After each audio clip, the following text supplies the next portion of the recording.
My dear all students and viewers, welcome on my YouTube channel। पिछले lecture 7 में correlation यानी इससे doctor R Sharma और मृत्युंजय कुमार से चल रहा था, जिससे क्वेश्चन कंप्लीट हो गया है। उसमें कुछ ऐसे क्वेश्चन था जो कि इम्पोर्टेंट है, जो नहीं मिला, और है भी एक दो तो बड़ा थोड़ा बहुत ज़्यादा लंबा है। तो सिलेबस के मद्देनज़र रखते हुए यानी हम दूसरे बुक से कुछ क्वेश्चन लिखने जा रहे हैं, और थोड़ा इजी भी है और इम्पोर्टेंट भी है, जिससे कि आप लोग इसे हल ज़रूर कर लेंगे। दूसरी चीज़ कि आप जब वीडियो देखते हैं तो किसी वीडियो को यानी एक बार देखते हैं या बीच में छोड़ देते हैं, तो वैसा करने से समझ में कुछ भी नहीं आएगा, और समझने के लिए वीडियो को लास्ट तक देखना होगा, क्योंकि क्वेश्चन सब लंबा बनता है। कुछ ऐसे चैप्टर हैं जिसमें 2 क्वेश्चन 3 क्वेश्चन बन जाते हैं, और नहीं तो एक क्वेश्चन बनता है, जिससे बड़े क्वेश्चन की बात है। तो जब तक आप पूरा वीडियो यानी एंड तक नहीं देखते हैं तो पूरी बात समझ में ना आ जाएगी। यानी पूरी बात को समझने के लिए आपको पूरे जितने टाइम का वीडियो हो, चाहे 40 मिनट का हो, 45 मिनट का हो या 1 घंटे का हो, समय देना होगा। यानी पाने के लिए तो कुछ खोना पड़ता है, आपको समय देकर सीखना होगा, तभी संभव है। तो आज मैं क्वेश्चन जो है लिखूंगा पहले, जिसका है क्वेश्चन नंबर 22। क्वेश्चन हम यहाँ पर लिख देंगे, question number 22 doctor DN Gupta, और जिसके पास किताब होगा पार्ट 3 का है, पार्ट 3 का क्वेश्चन है। क्वेश्चन इसी तरह गिवन इंफॉर्मेशन दिया हुआ है। गिवन n = 50 दिया हुआ है। स्टैंडर्ड डिविएशन ऑफ x = दिया हुआ है। स्टैंडर्ड डिविएशन ऑफ x = 4.5 है। फिर है स्टैंडर्ड डिविएशन ऑफ यानी y = दिया हुआ है 3.6। सिग्मा xy = दिया हुआ है 420। फाइंड आउट r निकालना है, कैलकुलेशन ऑफ r। ये हो गया question. Calculate correlation,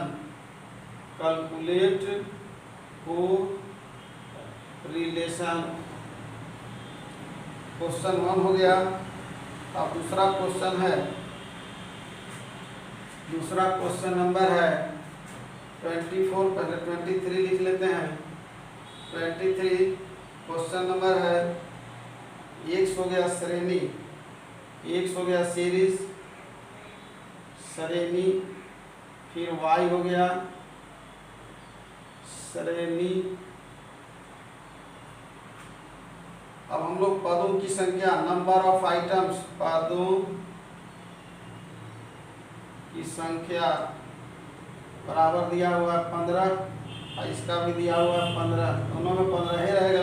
number of समानांतर माध्यसी विचलनों का योग, समांतर यानी deviation of arithmetic mean of एक समांतर माध्य से विचलनों यानी डिविएशंस, विचलनों का योग, विचलनों का योग हो गया। न इसमें 136, ये बुक में भी है, उसमें लेकिन थोड़ा चेंजिंग है 138। अब है समांतर माध्य से विचलनों का गुणनफल यानी प्रोडक्ट ऑफ समांतर माध्य,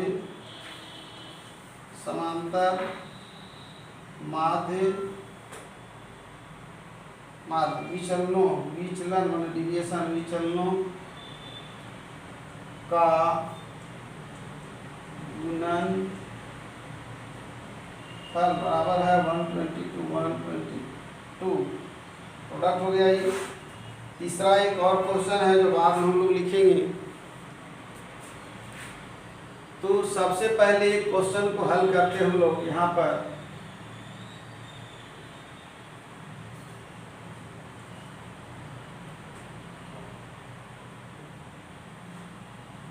हो जाएगा इतने दूर में। क्वेश्चन नंबर 22, पहले तो इसको समझ लें।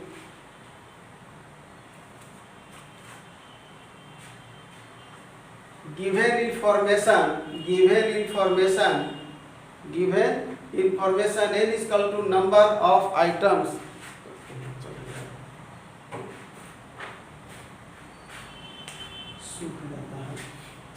Given information n is equal to number of items and series में जो डाटा में नंबर है वो दिया हुआ है। फिर है स्टैंडर्ड डिविएशन ऑफ x, यानी स्टैंडर्ड डिविएशन ऑलरेडी निकाला हुआ है और स्टैंडर्ड डिविएशन ऑफ y ये निकाला हुआ है। मतलब एक फार्मूला लिखेंगे अभी जो जिससे हम क्वेश्चन को हल करेंगे, जो अभी तक नहीं हल हुआ है, यानी जो आर शर्मा की बुक से हम लोग हल किए तो क्वेश्चन इस तरह का पैटर्न का नहीं मिला। और स्टूडेंट के लिए कोई ज़रूरी है कि एक ही किताब से एक ही क्वेश्चन हो, और नॉलेज भी ज़रूरी है। मतलब आप if in question given information about standard deviation given in question standard deviation at the time, आप कैसे क्वेश्चन को हल करेंगे। यानी यहाँ पर है, अब आ गया सिग्मा एक्स वाई, यानी एक्स और वाई, एक्स का जो डिविएशन का जो होगा सो और वाई का जो होगा, यानी दोनों का इंडिकेट प्रोडक्ट बतला रहा है। ये क्या है, हम लोग sigma d x d y जो लिखते हैं वो प्रोडक्ट यानी डायरेक्ट मेथड में एक्स वाई जो लिखते हैं वो ये दिया हुआ है। तो अब यहाँ चलते हैं हम लोग, और ये तो कैलकुलेट कोरिलेशन,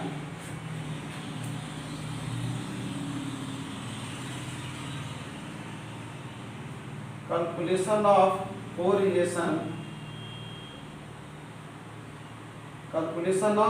कोरिलेशन यानी R इक्वल टू, पहले हम फॉर्मूला लिखेंगे, R हो गया कोरिलेशन, यहाँ हो गया सिग्मा एक्स वाई यानी प्रोडक्ट, फिर अंडर रूट हो जाएगा, अंडर रूट नहीं होगा चूंकि हमको वो फार्मूला यूज नहीं करना, n इंटू दूसरा फार्मूला होगा n into standard deviation of x into standard deviation of y। इसी फार्मूला पर ही हल होगा। यानी वहाँ हम लोग निकालते थे, याद रखना है कि स्टैंडर्ड डिविएशन में भी हम लोग sigma x square divided by और फिर करते थे sigma x divided by n का होल स्क्वायर, आप ही रूट में रहता था। तो अभी स्टैंडर्ड डिविएशन चूंकि पढ़ाई हो चुकी है, वो खुद देख लेंगे, समझ लेंगे कि स्टैंडर्ड डिविएशन कैसे ज्ञात किया जाता है। अब हम वैल्यू को पुट करते हैं, पुनः एक बार देख लें। आर यहाँ दिया हुआ है, r equal to x y, यानी हो गया 420 बाई स्टैंडर्ड डिविएशन नंबर हो गया n इंटू हो गया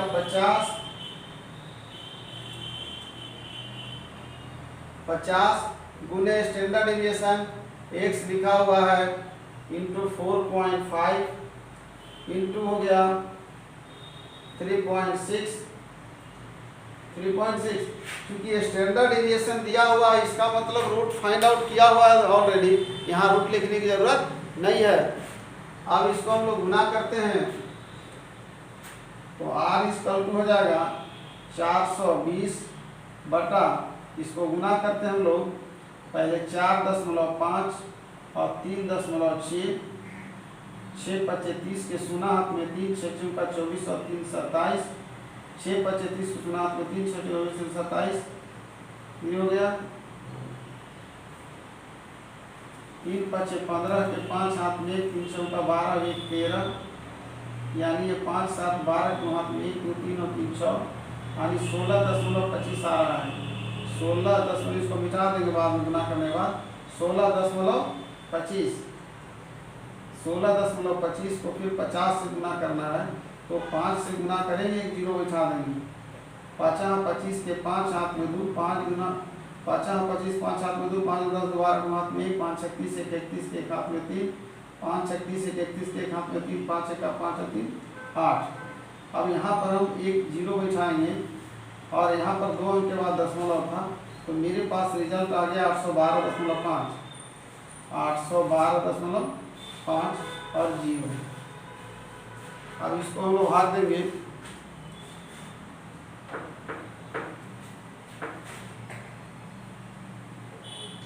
812.5।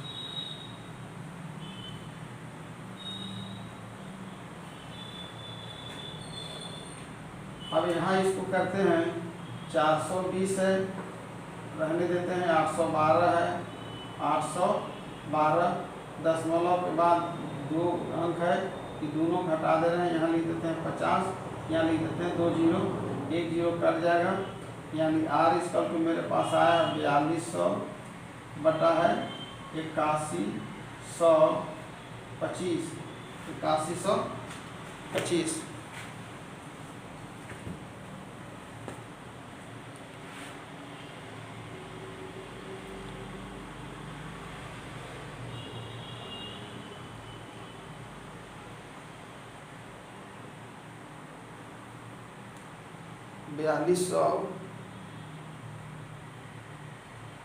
भागा 8125, 8125 यानी 0.51, 0.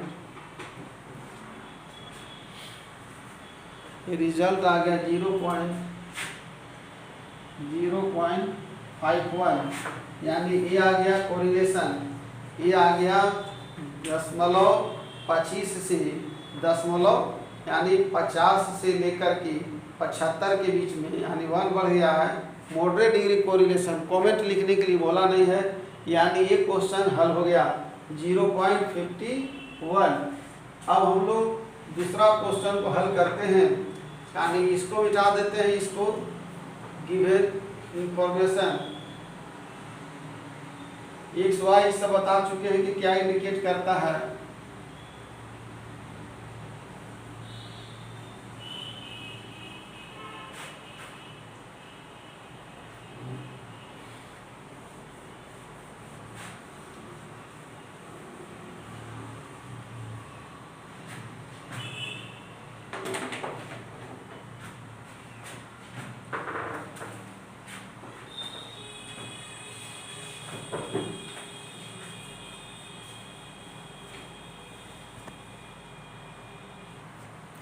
अब दूसरे क्वेश्चन को हल करेंगे, ये जो है यानी पॉजिटिव कोरिलेशन। अब इस क्वेश्चन को इसको मिटा देते हैं, क्योंकि थोड़ा सा इतना दूर में हो नहीं पाएगा, इसको हटाते हैं।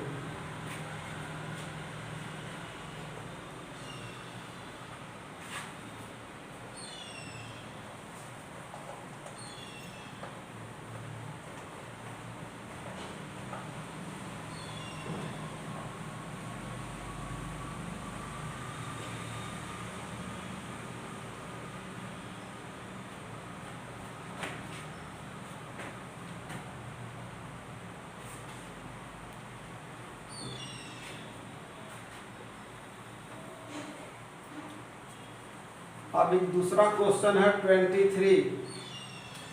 23 को देखना है कि इसमें क्वेश्चन क्या कह रहा है। यहाँ क्वेश्चन लिखा हुआ है x जो है यानी 2 वेरिएबल्स है, यहाँ पर x जो है x एंड y, यह 2 वेरिएबल्स है, 2 पदों की संख्या नंबर ऑफ आइटम 15 इंडिकेट्स करता है समांतर माध्य से विचलनों का योग, यानी जो इंडिकेशन निकालते हैं हम लोग, यानी x माइनस अर्थमेटिक मीन या यून मीन निकालने के बाद जो डिविएशन आता है, डिविएशन का योग बता रहा है, यानी डिविएशन का योग और समांतर माध्य से विचलनों का गुणनफल, यानी r इक्वल टू, ये फार्मूला हम लोग निकालते हैं, r इक्वल टू यानी सिग्मा एक्स वाई लिखते हैं, sigma x y divided by under root, यानी इसका आ जाएगा 136 और 138, मतलब ये स्क्वायर रूट दिया हुआ है, मान के चल रहे हैं कि यहाँ पर जो 136 दिया हुआ है ये स्क्वायर दिया हुआ है।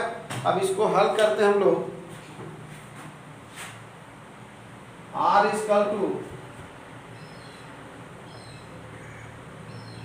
एक्स स्क्वायर इंटू हो गया वाई स्क्वायर, और एक्स वाई है हमारा, एक्स वाई 122 डायरेक्ट पहले लिख दिए थे, एक्स वाई इसका रहेगा सिग्मा एक्स वाई हो गया, अंडर रूट हो जाएगा 136 इंटू 138, ये स्क्वायर डिवीजन यानी ये कह रहा है समांतर माध्य से जो हम लोग विचलन निकालते हैं, विचलन का योग बता रहा है, विचलन का योग।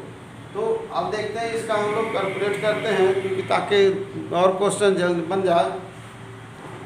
और गुना भाग तो स्वयं अपने कर सकते हैं, ये अपने करने का चीज़ है। और स्क्वायर रूट में पहले मैंने बता चुका हूँ निकालने के लिए। तो 136 इंटू 138 38 15 47 68 15 1,54,768 और इसका हो गया 122 बाई हो जाएगा 1,54,768। पुनः आर इसका लेंगे। अभी तो इसका वर्गमूल निकालेंगे हम लोग।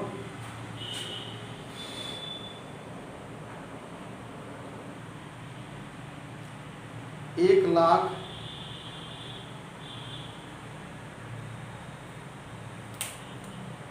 1,54,768 393.40 340 सॉरी 393.40 393.40। अब इसको 122 डिवाइडेड बाय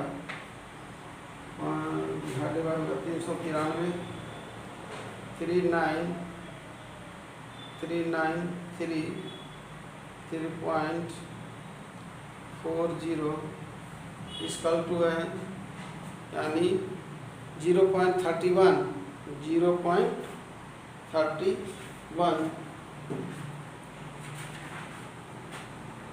0.31 देखते हैं सर।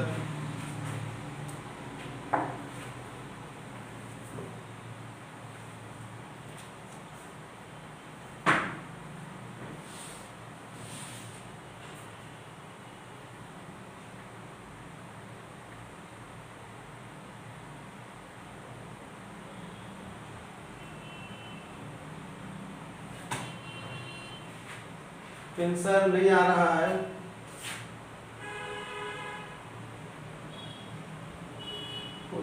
बाबा को नहीं क्यों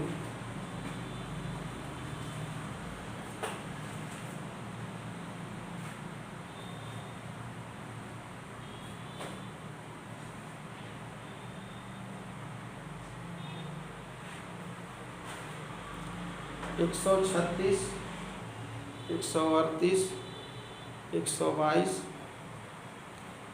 नंबर से कोई मतलब नहीं है।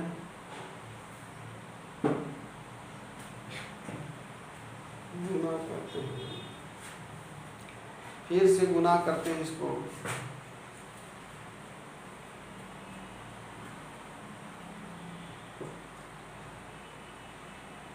एक 136 कुछ है नहीं 136 इंटू 138 क्वेश्चन है 138 138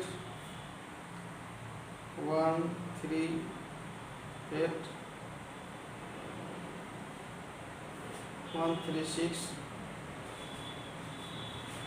इंटू 138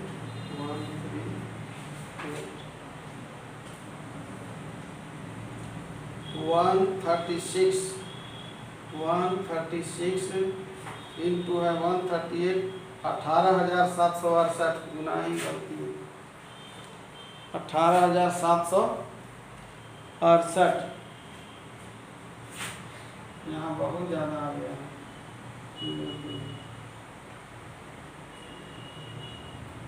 18,700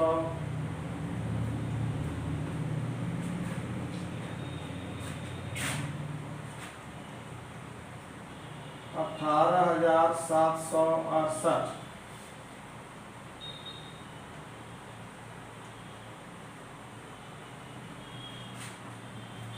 18,768 फिर लिखे हम लोग 122 बाई, निकालेंगे इसका हम लोग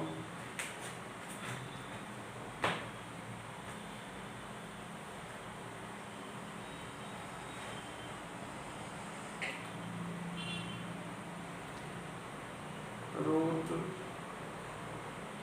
18,768 यानी 136.99 136.99 गुना में भी मिस्टेक हो गया था मोबाइल से करने के बाद भी। ये हो गया कंप्लीट। अब लिखेंगे हम लोग 122 भागा 136.89 यानी 0.89 सही है आंसर 0.89। ये आ गया 0.89 यानी 90 है 75 से ऊपर। ये हाई डिग्री कोरिलेशन यानी ये प्लस में आ रहा है, इसमें पॉजिटिव कोरिलेशन। कैलकुलेशन करने में मिस्टेक हो गया। और ये सूत्र है correlation equal to sigma x y. Sigma indicate कर रहा है एक प्रोडक्ट को, यानी सिग्मा इंडिकेट करता है टोटल को, यानी एक्स और वाई का जो प्रोडक्ट है टोटल प्रोडक्ट बता रहा है। और यहाँ पर हो गया एक्स स्क्वायर, जो डिविएशन निकला है एक्स स्क्वायर और वाई स्क्वायर का जो वैल्यू है यहाँ ऑलरेडी दिया हुआ है। अब हम लोग नेक्स्ट क्वेश्चन की ओर आगे बढ़ते हैं। तीसरा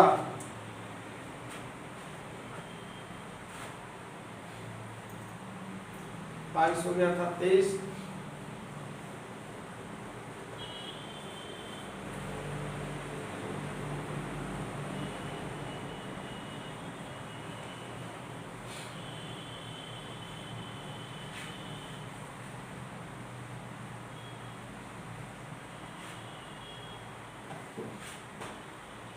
अब एक और क्वेश्चन लिखते हैं।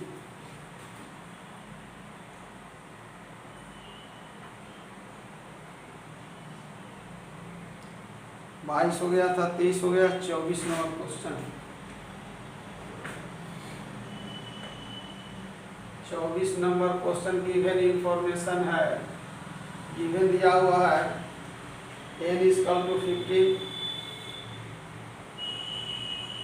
Arithmetic mean equal to 25, standard deviation of x equal to हो गया 3.01 और arithmetic mean y equal to दिया हुआ है 80 ऑफ स्टैंडर्ड डिविएशन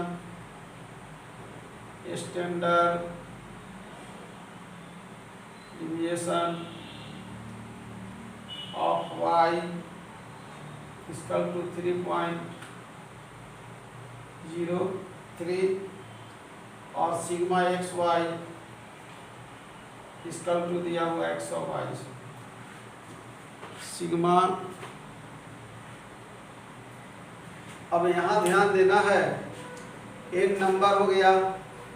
अब इसके पहले शुरू में जो फार्मूला से हल हुआ था अर्थमेटिक मीन दिया हुआ है, चूंकि अर्थमेटिक मीन से तब मतलब होता है जब डिविएशन निकालना हो, लेकिन स्टैंडर्ड डिविएशन ऑलरेडी दिया हुआ है यहाँ पर और स्टैंडर्ड डिविएशन y का भी दिया हुआ है। तो हम लोग calculation of correlation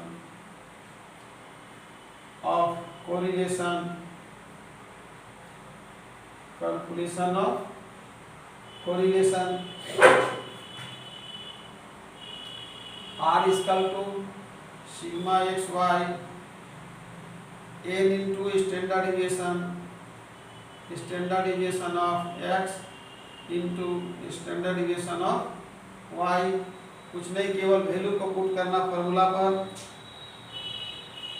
r equal to हो जाएगा एक्स वाई का है 122, n इंटू स्टैंडर्ड डिविएशन है ऊपर 15 गुने 3.01 0.01 गुने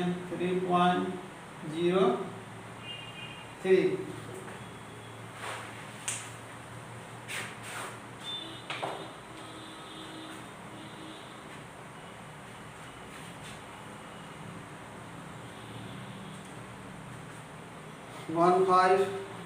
15 into 3.01 into 3.03 यानी आ गया ये एक 136.80 136.80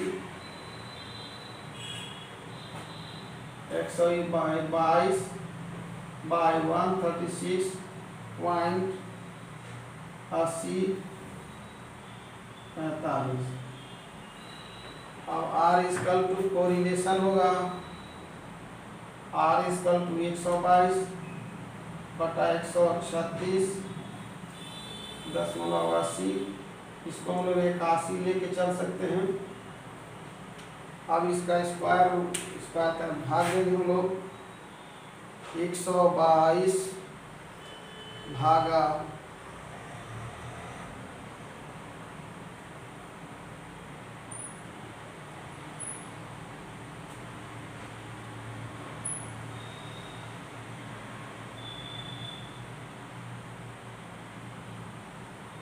22 भागे 136.81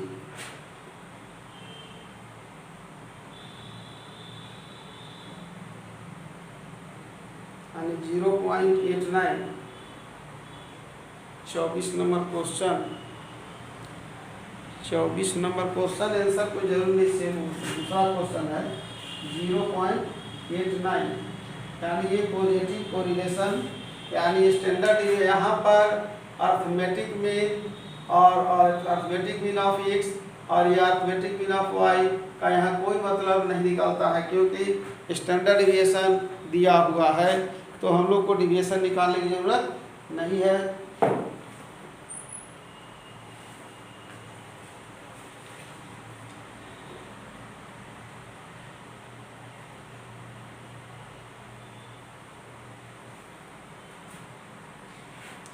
अब हम लोग पुनः दूसरे क्वेश्चन को देखते हैं। इससे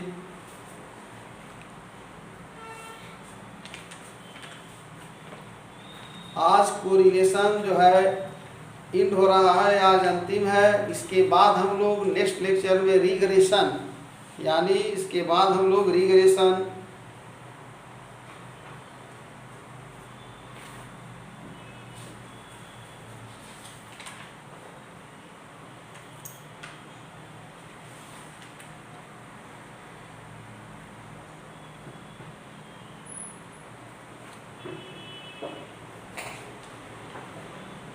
यानी ये बुक में भी क्वेश्चन दिया हुआ है, मात्र एक क्वेश्चन उसमें से जो मिला यहाँ दिया हुआ calculate the coefficient of correlation between x and y series from the following. Question number 48 question number है 48।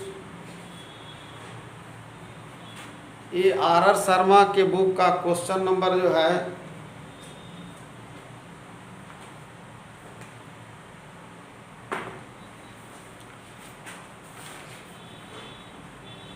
एक क्वेश्चन नंबर जो है ये हो गया और ये है क्वेश्चन नंबर 48। क्वेश्चन नंबर जिसके पास R.R. शर्मा का होगा बुक क्वेश्चन नंबर 48 में देखेंगे एक सीरीज में दिया हुआ है 15 number of observation arithmetic mean 25 है, स्टैंडर्ड डिविएशन दिया हुआ 3.01, sum of square of deviation from the arithmetic mean 136 दिया हुआ है 136 और दूसरा है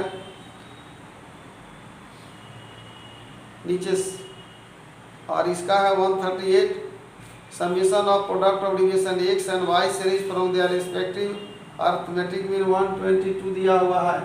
x y जो है x y जो दिया है यहाँ पर है दिया हुआ। तो कहने का मतलब कि ध्यान देंगे यहाँ पर कोई कंफ्यूजन नहीं है। यहाँ 136 और 138 कब लेते हम, जब स्टैंडर्ड डिविएशन यहाँ पर स्टैंडर्ड डिविएशन नहीं होता तब। तो यहाँ पर 122 से दिया हुआ सेम क्वेश्चन है, नीचे थोड़ा सा चेंजिंग था, वो लिख रहा था summation of product deviation of x and y series from their respective arithmetic mean. Arithmetic mean जबकि ये प्रोडक्ट है 122 जो है ये प्रोडक्ट है एक्स और वाई का अन्य डिविएशन का, लेकिन यहाँ लिख दिया कुछ और, जिसके कारण जो है समझ में नहीं आ रहा था कि ये क्वेश्चन जो है सेम है और क्वेश्चन उसी पैटर्न पर बनेगा। और 136 और 138 और 25 और 20 से यहाँ कोई मतलब नहीं निकलता है। क्वेश्चन बहुत सा बन गया है कोरिलेशन में। अब हम लोग रिग्रेशन यानी नेक्स्ट जो लेक्चर होगा, नेक्स्ट जो क्लास होगा उसमें हम लोग चर्चा करेंगे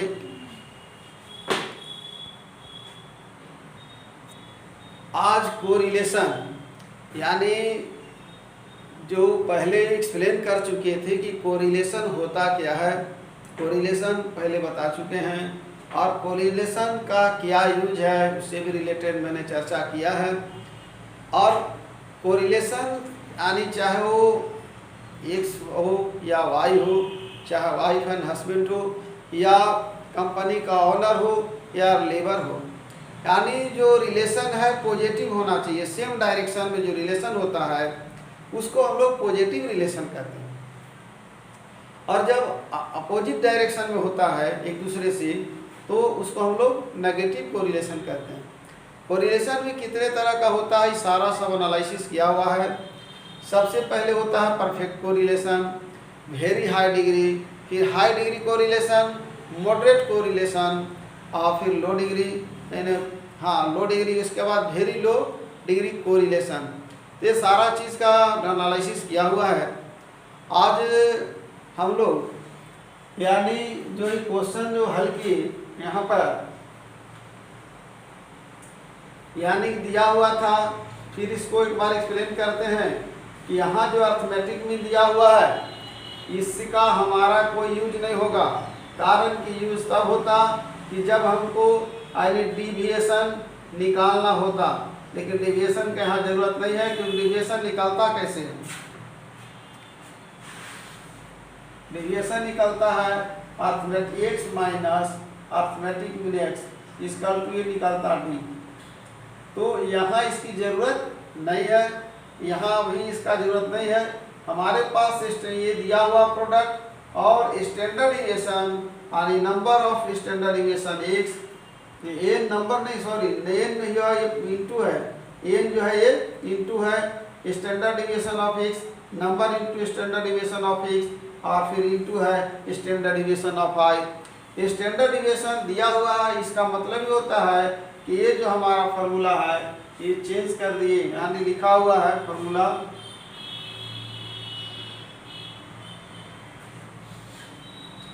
यहाँ यही फॉर्मूला लिखा हुआ आर इक्वल टू यानी सिग्मा एक्स वाई यानी प्रोडक्ट ऑफ एक्स वाई हो गया और स्टैंडर्ड डिविएशन ऑफ एक्स। अगर स्टैंडर्ड डिविएशन निकालना होता तो हम लोग डिविएशन की जरूरत पड़ता, तो ये दिया हुआ है। और एक अलग क्वेश्चन जो हल हुआ और इससे ज़्यादा क्वेश्चन टेढ़ा और देगा नहीं। आज कोरिलेशन को इंड करते हुए मैं पुनः एक बात पर रिपीट करता हूँ जो बैक में चल कर के कोरिलेशन क्या है कि यहाँ पर यह जो है कोरिलेशन जो है दो variable data, it denotes about relation between यानी two variables, two data, two groups of data, दो डाटा के बीच में रिलेशन बतलाता है। तो वह रिलेशन क्या है, अगर पॉजिटिव रिलेशन है तो बहुत बेटर इंडिकेशन होता है कि बहुत अच्छा है, अगर नेगेटिव कोरिलेशन जा रहा है तो नकारात्मक है। ये बड़े बड़े इंडस्ट्री में और बड़े बड़े कंपनियों में इस तरह का रिलेशन का उपयोग किया जाता है और एक परिकल्पना की जाती है, एक अनुमान लगाया जाता है कि इससे क्या है आगे, यानी कर्मचारी हो चाहे अधिकारी हो या उसके लोअर लेवल मैनेजमेंट में हो या हायर लेवल मैनेजमेंट के बीच में जो रिलेशन है, अगर गुड रिलेशन है तो ये इंडिकेशन है सक्सेस का, सफलता का। तो आज मैं अपने लेक्चर को, चूँकि लगभग क्वेश्चन जो अच्छे हैं वो मैंने हल कर दिया। और दूसरा है कि मेन रूल्स रेगुलेशन से मतलब है क्वेश्चन तो आप स्वयं बना सकते हैं। अभी एक छोटा क्वेश्चन था जिसका कि एकदम इजी क्वेश्चन था, मल्टीप्लाई करने में मिस्टेक हो गया। ये कोई माने मतलब नहीं, आपको रूल्स पता होना चाहिए, चाहे वो किसी भी अवतर का। चूँकि इस तरह का एक क्वेश्चन है टॉपिक नहीं मिला था, n into standard deviation of x और स्टैंडर्ड डिविएशन ऑफ y, यानी हमारा इसमें कोरिलेशन में मिला नहीं था, इसलिए इस दूसरे बुक से लाया गया था क्वेश्चन को। तो मैं आज अपने लेक्चर को यहीं पर इन करते हुए अपने जो व्यूअर्स हैं, जो हमारे वीडियो चैनल से जुड़े हुए हैं, जो लोग देखते हैं, सभी को बहुत बहुत धन्यवाद देता हूँ।